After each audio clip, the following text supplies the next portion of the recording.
CMR shopping mall grand opening on 10th September in Miyapur. అక్కడ మొన్న చేసినప్పుడు తెలిసింది ఏంటంటే ఒకరికి 3 కార్డులు, ఒకరికి 2 కార్డులు, ఒకటి 5 కార్డులు ఉన్నాయి అక్కడ. దానికోసం పాపులేషన్ కూడా మారిపోయింది, డెమోగ్రఫిక్ మారిపోయింది. రాహుల్ గాంధీ చెప్తున్నారు కదా చైనా వాళ్ళు వచ్చి తీసుకెళ్లారు. ఇవి కిషన్ గాంధీ చూసుకుంటే తెలిసిపోతుంది మీకు ఎందుకు జరుగుతుంది అదని. నేను ట్యాంపర్ చేశాను చెప్తున్నా. ఇది tampering is because illegal voting is there. మీరు మహారాష్ట్రలో ట్యాంపరింగ్ అన్నారు, ఏమైంది? శరద్ పవార్ మాట్లాడలేదు, ఉద్ధవ్ ఠాక్రే మాట్లాడలేదు, ఈయనొక్కరే చెప్పుకుంటే పోతున్నాడు. వాళ్ళకి ఇద్దరికి ప్రాబ్లం లేదు, వాళ్ళు తెలిసిపోయింది. ఈవెన్ ఒమర్ అబ్దుల్లా చాలా మంచి స్టేట్మెంట్ ఇచ్చారు ఆ టైంలో, మీకు గుర్తుంటుంది. ఓడిపోతే ఓడిపోయిందని చెప్పాలి, మళ్ళీ దాని గురించి జస్టిఫై చేయక్కర్లేదు. You have lost. I also last election. పోయిన ఎలక్షన్ నేను ఓడిపోయాను, అంత అయిపోయింది. నెక్స్ట్ ఎలక్షన్ గెలిచి వచ్చాను కదా నేను మళ్ళీ అని. కానీ ఓడిపోయింది దానికి మళ్ళీ కాన్స్పిరసీ థియరీలు అది ఇది. ఇప్పుడు వచ్చే ఎలక్షన్కి రెడీ అవుతున్నాడు, ఎందుకంటే నెక్స్ట్ ఎలక్షన్ ఓడిపోతే కూడా ఇదే ఎక్స్క్యూజ్ ఇస్తాడు, ఈవీఎంలు ట్యాంపరింగ్లు. ఎందుకంటే వీళ్ళందరూ పుట్టింది పెరిగిందంతా బూత్ క్యాప్చరింగ్లో. మీకు గుర్తుంటుంది ఎట్లా పాత సిస్టంలో మొత్తం బ్యాలెట్ పేపర్లు తీసుకెళ్ళిపోయి ఇంట్లో కూర్చొని కొడతారు వీళ్ళు, తీసుకొచ్చి డబ్బలు పడేస్తారు. ఓల్డ్ సిటీలో చాలా ఫేమస్ ఉండే అప్పుడు. సుల్తాన్ సులావుద్దీన్ ఓవైసీ ఇప్పుడున్న అసదుద్దీన్ ఓవైసీ వాళ్ళ ఫాదర్ ఉన్నప్పుడు కూడా 90% ఓటింగ్ జరుగుతుండే. చనిపోయిన వాళ్ళు కూడా వచ్చి ఓటేస్తారు చాలామంది దాంట్లో. అది ఇప్పుడు కూడా నడుస్తుంది. అది బీహార్లో చూసాం కదా, 22 లక్షల మంది చనిపోయిన వాళ్ళు లిస్ట్ ఇంకా ఉన్నారంట. అక్కడ తేజస్వి యాదవ్ మొన్న ఒక కాన్స్పిరసీ చూపించి నా పేరు లేదు చూడండి, కానీ ఇంకో ఐడి కార్డు ఇప్పుడు చూస్తే అది ఇష్యూనే చేయలేదంట. అట్లా లేదు, అంతా తయారు చేసుకొని పెట్టుకున్నా. కుక్క ఫోటో పెట్టి ఒక ఐడి కార్డు తయారు చేశారు, మనం చూసుంటారు మీరు. ఇప్పుడు ఎలక్షన్ కమిషన్ చెప్తే వేరే ఇష్యూనే చేయలేదు. అట్లా వీళ్ళందరూ కూర్చొని ఏదో ఫోటోషాప్లో తయారు చేసుకుంటున్నారు, మళ్ళీ ప్రెస్ కాన్ఫరెన్స్లో పెడతారు. అది కాగానే డినై చేసి వెళ్ళిపోతున్నారు. మళ్ళీ ఆ స్టోరీ లేదు, మళ్ళీ అయిపోయింది. దానికి షెల్ఫ్ లైఫ్ అంటాం. ఇప్పుడు 24 గంటలు ఉంటుంది షెల్ఫ్ లైఫ్.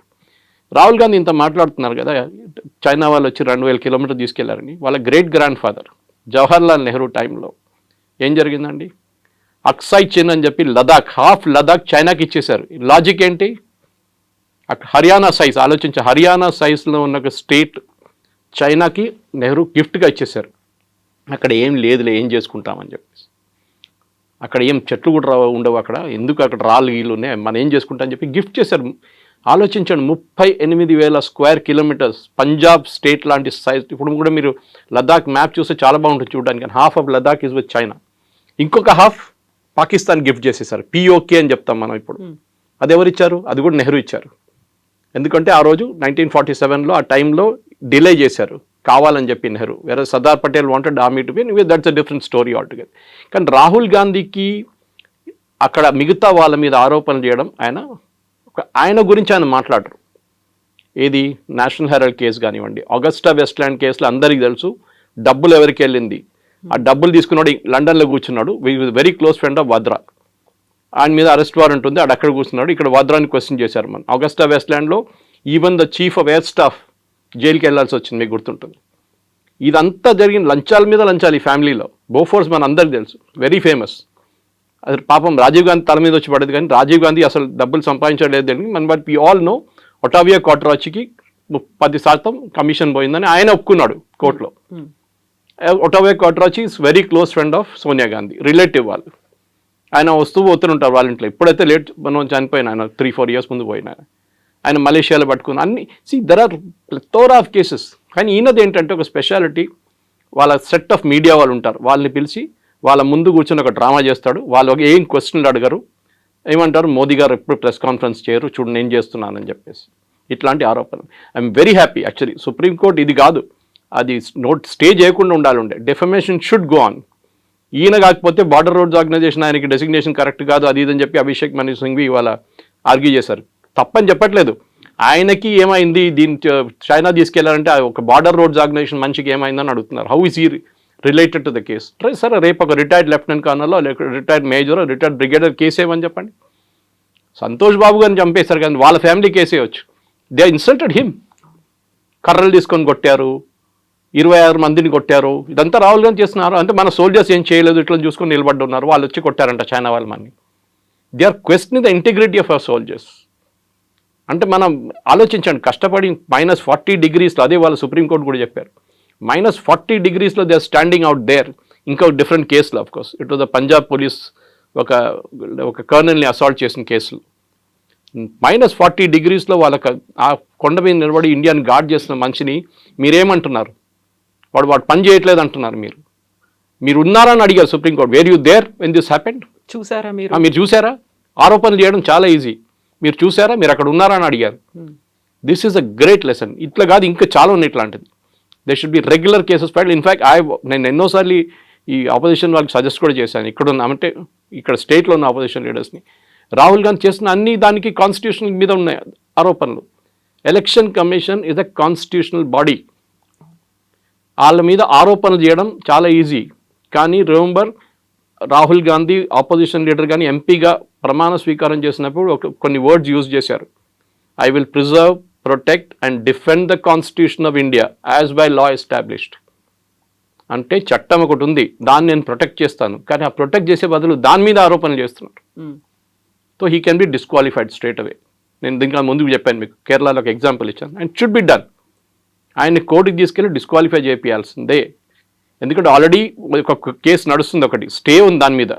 ఆయన మూడు సంవత్సరాలు జైలుకి పంపించిన కేసు నడుస్తుంది అది. సో దాన్ని స్టే ఇచ్చారు. ఆ కేసు ఇంకా ఫినిష్ కాలేదు, అది ఎక్కడో పడుంది అక్కడ చెత్తలో. దానికోసం ఆయన ఎంపీ స్థానం కూడా కొన్ని రోజులు పోయినాయి ఆయనకి. ఇది జరగాల్సింది ఇప్పుడు. దట్ అరెగెన్స్ చూడండి. నేను ముఘల్ రాజా కొడుకు, నేను ఒక ఎంటైటిల్ ఫ్యామిలీ నుంచి వస్తున్నాను, నేను ఏమైనా చెప్పొచ్చు, ఎవరికి మీద ఏదైనా ఆరోపణలు చేయొచ్చు. లేదు, ఎందుకంటే వాళ్ళ పార్టీలో ఇన్నర్ పార్టీ డెమోక్రసీ అని లేదు. పాపం నరసింహరావు గారి దగ్గర నుంచి మనం నేర్చుకోవాల్సిందే. You was the only prime minister who stood up to the Gandhis, fake Gandhis. Only prime minister. ఏం చేశారండి ఆయన డెడ్ బాడీకి? ఏఐసిసి ఆఫీస్ లోపల తీసుకెళ్ళలేదు.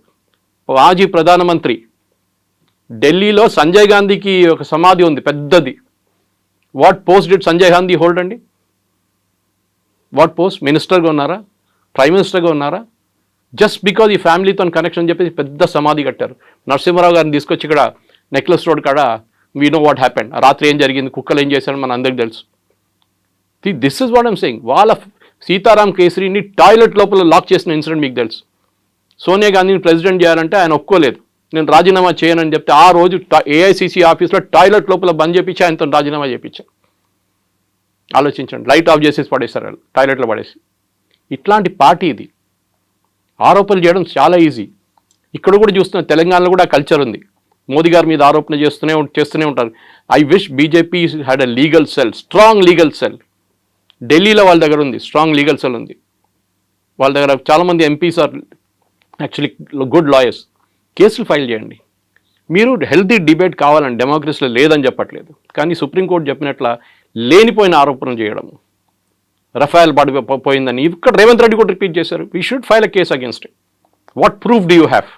మీరు అక్కడ ఉన్నారా రఫాయల్ పడినప్పుడు? చూసారా మీరు రఫాయల్ ఎట్లా ఉంటుంది మీకు తెలుసా? ఫస్ట్ ఆఫ్ ఆల్ ఏ పోయిన ఆరోపణలు ఏంటండి? యూఆర్ డిమారలైజింగ్ ఆ సోల్జర్స్. వాళ్ళ టార్గెట్ సోల్జర్స్ కాదు, వాళ్ళ టార్గెట్ మోదీ. సోల్జర్ని కొట్టారంటే మోదీ ఇన్ఎఫెక్టివ్, మోదీ అని చేయట్లేదు. చైనా మీద భజన చేస్తుంటారు. మీరు నో వన్ థింగ్, మీరు చూస్తుంటారు ఫేమస్ సిగ్నేచర్ చేస్తున్న రాహుల్ గాంధీ జీ జింగ్పిన్తో నాకు సైన్ చేస్తున్న ఒక అగ్రిమెంట్ వాళ్ళ టైంలో, వాళ్ళ హయాంలో. సోనియా గాంధీ వెనక నిలబడినారు, జీ జింగ్పిన్ స్టాండింగ్ అండ్ ఈ signing with another Chinese party official. 300 కోట్లు ఇచ్చారండి రాజీవ్ గాంధీ ఫౌండేషన్కి వాళ్ళు, చైనీస్ వాళ్ళు. Official on record. ఎందుకు ఇచ్చారండి 300? అడిగితే ఏమంటున్నారంటే రీసెర్చ్ చేయడానికి ఇచ్చారంట. చైనా వాళ్ళు Rajiv Gandhi foundation which is the private trust run by Sonia గాంధీకి 300 కోట్లు ఒఫీషియల్గా ఇచ్చారు. అందరు తెలుసు. రఫాయల్ని ఎందుకు ఆపారండి? ఇంత ట్రై ఎందుకు చేశారు? Narasimhan Ram, Hindu, communist party of India card holding member Rahul Gandhi. Last supreme court ఏం చెప్పారండి? Non sense, nothing in. కానీ మళ్ళీ నిన్న మొదలు పెట్టాడు, రఫాల్ is not a good aircraft, దానికోసం రఫాల్ పాకిస్తాన్ వాళ్ళు కొట్టారని చెప్పి. ఎక్కడ కొట్టారండి పాకిస్తాన్ వాళ్ళు? You are insulting our air force pilots. వాళ్ళ కేపబిలిటీ ఏదని చెప్తున్నారు మీరు. మీరు క్రిటిసైజ్ చేయండి. MiG-21 should be scrapped, it should be done away immediately. నేను కూడా అగ్రీ చేస్తాను. ఫ్లయింగ్ కాఫిన్స్ అంటాం దాన్ని. చాలామంది పైలట్స్ చనిపోయారు. ఎప్పుడో 84లో రిటైర్ చేయాలండి ఎయిర్క్రాఫ్ట్. మన ఇప్పుడు కూడా మనం సెప్టెంబర్లో we're finally saying goodbye to it. కానీ ఇది కాదు. మీరు ఆరోపణ చేసినప్పుడు you should be a responsible person. మీరు ఏదో రోడ్డు మీద తిరుగుతున్న మనిషి కాదు. You are and leader of the opposition. మీరు చెప్పే ఒక్కొక్క మాటని అనలైజ్ చేస్తారు. అది నేను ఎప్పుడు చెప్తాను. పొలిటీషియన్ అడ్వైజ్ చేస్తే నన్ను ఎవరైనా పొలిటీషియన్ కట్టుకుంటే నేను చెప్తాను వాళ్ళకి. కొండా విశ్వేశ్వరరెడ్డి కానివ్వండి, ధర్మపురి అరవింద్ కానివ్వండి, దే ఆర్ ఆల్ రియలీ చాలా కమ్యూనికేటివ్ మనుషులు. నేను ఎప్పుడు చెప్తూనే ఉంటాను వాళ్ళకు కూడా. నేను అడ్వైస్ ఇస్తే చెప్తాను, we should be very careful with data. మనతో డేటా పెట్టుకునే మాట్లాడాలి మనం. We should never go out of that. ఎందుకంటే మీరు ఏదైనా ఆరోపణ చేసిన, రేవంత్ రెడ్డి మీద ఆరోపణ చేశానండి, డబ్బులు సంపాదించని చెప్పి నేను నాకు ఆరోపణ చేయొచ్చు. Do have a proof? I don't have a proof. నేను చెప్తాను ఏదో ఇంటర్ కనెక్టెడ్ కేసు పెడతాను, అది గుర్తుందా ఎమ్మెల్సీ ఎలక్షన్ కోసం అప్పుడు జరిగిన దాంట్లో డబ్బులు ఇచ్చాడు అది అని చెప్పి ఇంటర్లింక్ చేస్తాం దాన్ని. That is not the right way to do it. ఎవరైనా కానీ ముఖ్యమంత్రి అయినా కానీ ఈ షుడ్ బి రెస్పెక్టెడ్. కానీ మీరు ముఖ్యమంత్రిగా ఉన్నప్పుడు మీరు ఆరోపణ చేయడం, మీరు లీడర్ ఆఫ్ ఆపోజిషన్ కూడా మీరు ఆరోపణ చేయడంలో ఎస్పెషలీ మన ఆర్మ్ ఫోర్సెస్ మీద వాళ్ళ మొరాల్ దెబ్బతింటుంది. ఇప్పుడు కూడా చూడండి వాళ్ళ మీద కన్సిస్టెంట్గా ఇవాళ కూడా నిన్న కూడా చేశాడు రఫేల్ రఫేల్ రఫేల్ రఫేల్. ఎన్ని ఎకరాట్ పోయింది, ఎన్ని ఎకరాట్ పోయింది, ఒక్క మాట కూడా పాకిస్తాన్ ఎన్ని ప్లేన్లు పోయినా అడగట్లేదు. విచ్ ఇస్ వాట్ నాకు చాలా కోపం వస్తుంది దాని మీద. అయితే ఇక్కడ అభిషేక్ సింఘ్వి కూడా సుప్రీంకోర్టులో వాదించాడు. ప్రతిపక్ష నాయకుడు కాబట్టి ప్రజల గురించి మాట్లాడుతున్నారు, సమస్యల గురించి మాట్లాడుతున్నారు, అందులో తప్పేముంది అనేది ఆయన వర్షన్ కదా. సుప్రీంకోర్టు ఏం చెప్పారు? మీరు పార్లమెంట్లో మాట్లాడండి, సోషల్ మీడియాలో కాదని చెప్పారు. You're leader of opposition the parliament, not in the road. Social media కాదు మీ వెపన్. మీరు పార్లమెంట్లో వెళ్ళి చెప్పండి ఈ మాట, గవర్నమెంట్ అక్కడ రిప్లై ఇస్తారు మీకు. మీరు పార్లమెంట్లో అడగరు, ఎందుకంటే అప్పుడు government has immediate right to reply. పార్లమెంట్లో ఒకటి ఉంటుంది, ఈల్డింగ్ అంటాం మనం. ఇప్పుడు మోదీ గారు మాట్లాడుతున్నప్పుడు ఆయన అపోజిషన్గా అక్కడి నుంచి రాహుల్ గాంధీ లేసారనుకోండి, బ్రిటిష్ స్టైల్, మన democracy coming from the British style, yielding అంటాం. అంటే మోదీ గారు కూర్చుంటేనే రాహుల్ గాంధీ మాట్లాడొచ్చు, అది చేయడు. రాహుల్ గాంధీ ఇప్పుడు చూస్తుంటారు, మీరు మొన్న కూడా పార్లమెంట్ బయట చెప్పి నన్ను మాట్లాడనీయలేదన్నారు. Leader of opposition, leader of the house మాట్లాడిన తర్వాతనే మాట్లాడతారు. ఆయనకు కూడా ఒక సెట్ టైమింగ్ ఇస్తారు. టైమింగ్ ఇచ్చారు, టైంకి రాలేదు. తర్వాత వచ్చి నాకు ఇప్పుడు కావాలండి. ఇప్పుడు ఎట్లయిపోయిందంటే మనం ఈ లైన్లో నిలబడతామని చూడండి, ఒకసారి ఏదైనా సినిమా థియేటర్ కాదు ఇంకెక్కడైనా లైన్లో నిలబడుతున్నప్పుడు రైల్వే స్టేషన్ తీసుకు, ఇప్పుడు అక్కడ కూడా లైన్ లేవు అనుకోండి, ఒకటి సైడ్ నుంచి వచ్చి సడన్గా దూరిపోతాడు లోపలికి. ఏం చేస్తారు అందరు కలిసి, వెనకగలరా అని చెప్తారు అందరు. రాహుల్ గాంధీ ప్రాబ్లం ఇది. ఆయనకు సెన్స్ ఆఫ్ ఎంటైటిల్మెంట్ ఉంటుంది. నేను ఎప్పుడు వచ్చి కూర్చుంటాను నా టేబుల్, నేను అప్పుడే మాట్లాడతాను. అది ఎట్లా ఇస్తారండి? ఆల్రెడీ ప్రొసీజర్ నడుస్తుంది పార్లమెంట్లో. మీ పార్టీకి 2.5 గంటల టైం ఇచ్చారు. మీ లీడర్ ఆఫ్ ఆపోజిషన్ మీరు డిసైడ్ చేయాలి ఎవరికి ఎంత టైం తీసుకుని. మీరు 2.5 గంటలు మాట్లాడుతుంటే మాట్లాడండి, no problem. But you will get only 2.5 hours and that to allocate as per time. మీరు చెప్పాలి ఇన్ని టైం నుంచి ఇంత టైం దాకా వీళ్ళు మాట్లాడతారు, గౌరవ్ గొగోయ్ మాట్లాడతారు, వాళ్ళు మాట్లాడతారు, వీళ్ళు. అది కాదు కదా. వాళ్ళ పార్టీలో కూడా ఇన్ పార్టీ డెమోక్రసీ అంటారు. మొన్న జరిగిన డిబేట్లో Manish Tiwari and Shashi Tharoor are not given a chance. Manish Tiwari garu చెప్పారు, మనీష్ తివారీ సమజ్దార్కో ఇషారా కాఫీ, మై సైలెన్స్ విల్ స్పీక్ అన్నారు. మీరు ఒక ఇన్నర్ పార్టీ డెమోక్రసీ మోదీ గారు అందరినీ చేస్తున్నారు, కానీ మీ పార్టీలో ఉన్న 2 of the best leaders, specially Shashi Tharoor, ఆయన మీరు మాట్లాడనీయలేదు మన డిబేట్లో. మీ చెంచాలను అందరినీ పెట్టుకున్నారు లైన్లో. ఇదే కదా ప్రాబ్లం. గౌరవ్ గొగోయ్ ఏం మాట్లాడతారు, ఆయన మీద ఆరోపణలు ఉన్నాయి already, that he is an ISI agent అని చెప్పి, which is unsubstantiated but correct. Himanta Biswa Sarma case వేశాడు, that he went and stayed in Pakistan for 1.5 years అని చెప్పేసి. మరి అందరికి తెలుసు ఆ కేసు ఏంటనేది, అది నడుస్తుంది ఇంకా. కానీ అది కాదు ద పాయింట్ ఇస్, మీరు అక్కడ కూడా పార్లమెంట్లో కూడా ఆరోపణ చేస్తున్నప్పుడు గవర్నమెంట్కి రైట్ ఆఫ్ రిప్లై ఉంటుంది. బయట మోదీ గారి మీద ఆరోపణ చేస్తున్న మోదీ గారు మళ్ళీ వచ్చి ఇంకో ప్రెస్ కాన్ఫరెన్సో లేకుంటే సోషల్ మీడియాలో రిప్లై చేయరు. మాలాంటి వాళ్ళు రిప్లై చేస్తారు వెళ్ళి. అక్కడ బీజేపీ ఐటీసీలు అంతా కూడా ఎఫెక్టివ్ కాదు. మాలాంటి వెళ్ళి డిఫెండ్ చేస్తారు. అప్పుడప్పుడు అమిత్ మాల్వియా గారు స్టేట్మెంట్ ఇస్తారు, నాకు కూడా పంపిస్తారు ఆయన స్క్రీన్ షాట్ దాన్ని, this is what I spoke about అని చెప్పేసి. కానీ కన్సర్టెడ్ ఎఫెక్ట్, ఒక లీడర్ ఆఫ్ అపోజిషన్ నుండి మెచ్యూరిటీ ఉండాలి, ఎమోషనల్ మెచ్యూరిటీ, ఫిజికల్ మెచ్యూరిటీ కాదు. ఎమోషనల్ మెచ్యూరిటీ రాహుల్ గాంధీకి లేదు. ఇప్పుడు కూడా 52, 53 అయింది అంటున్నాడు. కానీ మొన్న సైకాలజిస్ట్ అని అనలైజ్ చేసిన అదే అంటున్నాడు, ఒక 18-year-old పిల్లోడు ఎట్లా బిహేవ్ చేస్తారో అట్లనే బిహేవ్ చేస్తున్నాడు ఈ అబ్బాయి. 53 అయిపోయింది కానీ ఆయనకి మెచ్యూరిటీ రాలేదు ఇంకా. ఆమె అనుకుంటా అంటే నేను ఇట్లా డ్రామా చేస్తే అందరు చూస్తారు, అందరు వా రాహుల్ గాంధీ అంటారు, కానీ ఎలక్షన్లో లాస్ట్ వెళ్ళి మోదీగా ఓటేస్తారు వాళ్ళు. ఇది ప్రాబ్లం. అయితే కేవలం రాహుల్ గాంధీ మాత్రమే కదా, ఆ అదర్ లీడర్స్ కూడా అడుగుతున్నారు, మనం ఎంత నష్టపోయాము, నిజంగానే మనకు ఉన్నటువంటి ఫైటర్ జెట్లను కోల్పోయామా అనే మాట. అదే మాటని ట్రంప్ అన్నారు, అదే మాటని పాకిస్తాన్ చెప్తోంది, అదే మాటని మన వాళ్ళు అడుగుతున్నప్పుడు why there is no answer. Zardari ఏం చెప్పారు మొన్న పాకిస్తాన్ పార్లమెంట్లో, హమారే లోగ్ భారత్ కే పార్లమెంట్ మే బైఠే హై, మా వాళ్ళు భారత్ పార్లమెంట్లో కూర్చున్నారంట. So he is hinting at. There are certain secrets చెప్పారండి, ఎప్పుడు చెప్పకూడదు కూడా. 71 వార్లో మనది 65 ప్లేన్లు పోయినాయి. మనది 71 బంగ్లాదేశ్ వార్లో జరిగింది 3 వారాలు అంతే, 65 ప్లేన్లు పోయినాయి. We have lost 600 prisoners of war. పాకిస్తాన్లో వెళ్ళారు, ఒక్కడు కూడా మనకి రిటర్న్ దొరకలేదు ప్రిజనర్స్ ఆఫ్ వార్. మన దగ్గర ఉన్న 93,000కి వాళ్ళకి ఇచ్చేసాం, 93,000 మందిని బంగ్లాదేశ్లో క్యాప్చర్ చేసిన వాళ్ళని. అదంతా మాట్లాడుకుంటూ పోతే చాలా ఉన్నాయి. మన రాజ్నాథ్ సింగ్ గారు, అమిత్ షా గారు కూడా తీసేశారు మన స్టాటిస్టిక్స్తో సహా. ఆరోపణలు చేయడం సరే, ఇది ట్రంప్ ఎందుకు చేస్తారండి? Is the commercial market. Rafale పనికిరాదు, నా దగ్గర F-35 ఉందా కొనుక్కోండి.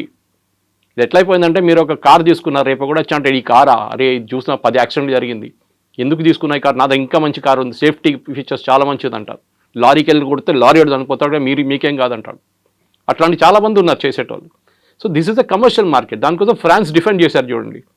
ఒక్క రఫేల్కే ఏదో ప్రాబ్లం ఉంది, అది కూడా 17,000 ఫీట్లో. It had an engine issue, it had be brought down. దానికోసం ఎయిర్ మార్షల్ భారతి ఆ రోజు ప్రెస్ కాన్ఫరెన్స్ చాలా క్లియర్గా చెప్పారు ఆపరేషన్ సింధూర్ టైంలో. None of our pilots were lost, none of our assets were lost. Assets అంటే వాళ్ళ దాంట్లో aircraft language, air force language, none of them well. వాళ్ళు చెప్పిన తర్వాత మళ్ళీ ఈయనకేంటండి ప్రాబ్లం? కొన్ని సీక్రెట్స్ ఎప్పుడు బయట చెప్పారు. ఒసామా బిన్ లాడన్ బాడీ చూపించారండి, యూఎస్ వాళ్ళు తీసుకెళ్ళి అమెరికాకి తీసుకెళ్లారా? ఊరేగింపులు తీసుకెళ్లారా వాళ్ళు? కాదు కదా. వాళ్ళు అయిపోయింది క్రితం చేసి ఎక్కడ పోయింది బాడీ ఎవరికి తెలియదు. ఇక్కడేమో బాలకోట వెళ్ళి చెట్లు కావాలి, సర్జికల్ స్ట్రైక్ చేసినప్పుడు గుర్తుంటుంది. రాహుల్ గాంధీ ఏమన్నారు, నాకు డెడ్ బాడీలు కావాలి, ప్రూఫ్ చూపించాలి. అంటే వాళ్ళు చంపిన టెర్రరిస్ట్ని అందరి భారతదేశంలో తీసుకొచ్చి డిస్ప్లే చేయాలంట. సర్జికల్ స్ట్రైక్ అండ్ ఎల్లరు కొట్టేశారు, వచ్చేసారు, అయిపోయింది గంట సేపట్లో ఫినిష్. ఎందుకంటే సోల్జర్స్ ఎంటర్డ్ పాకిస్తానీ టెరిటరీ, చాలా డేంజరస్. వాళ్ళు ఒక్కడు కూడా దాంట్లో చనిపోతుంటే మోదీ గారి మీద అందరు కలిసి పడుతుండే. ఆ రోజు మణిపూర్ వైపు కూడా జరిగింది. దానికన్నా 2 వారాల ముందు మణిపూర్ వైపు మనం ఒక సర్జికల్ స్ట్రైక్ చేశారు. ఊరి మూవీ చూస్తుంటే మీకు గుర్తుంటుంది, ఓపెనింగ్ సీన్ వాజ్ దాట్. చాలామందికి తెలియదు, ఎందుకంటే వాళ్ళు ఏదో నార్మల్ ఆర్మీ సీన్ అనుకుంటారు. చాలా ఉన్నాయి అట్లాంటిది. కానీ మన సోల్జర్స్ మొరాల్ మీరు డౌన్ చేయకండి. మీరు మోదీ గారికి ఏ ప్రాబ్లం లేదు, కానీ డోంట్ ఎవర్ ట్రై, బికాస్ వాళ్ళ ఫ్యామిలీ సంగతి ఆలోచించండి. వాళ్ళ ఫ్యామిలీ మీద ఎట్లా ఉంటుంది. మొన్న పురోహిత్ మీద చేసి మాలేగాం చేసిన 17 సంవత్సరాల కెరియర్ పోయిందండి. ఎవరు తీసుకొస్తారు వాపస్ ఇప్పుడు?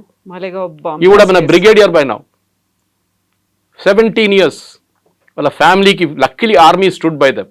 ఆర్మీ శాలరీ ఇచ్చారు, వాళ్ళ ఇల్లు అక్కడే ఉంచుకున్నారు, వాళ్ళ పిల్లల ఎడ్యుకేషన్ చూసుకున్నారు, అన్ని ఆర్మీ వాళ్ళు చూసుకున్నారు.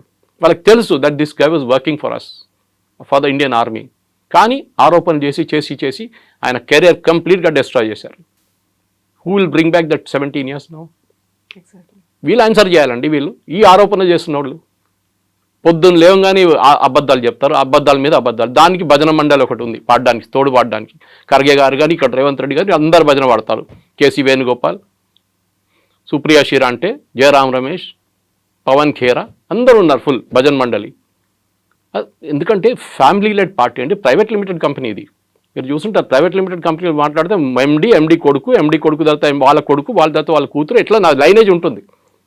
ఎవరు వ్యతిరేకంగా మీరు మాట్లాడలేరు, తీసి పడేస్తారు, కరిపాకు పడేస్తున్నట్లు మిమ్మల్ని పక్కన.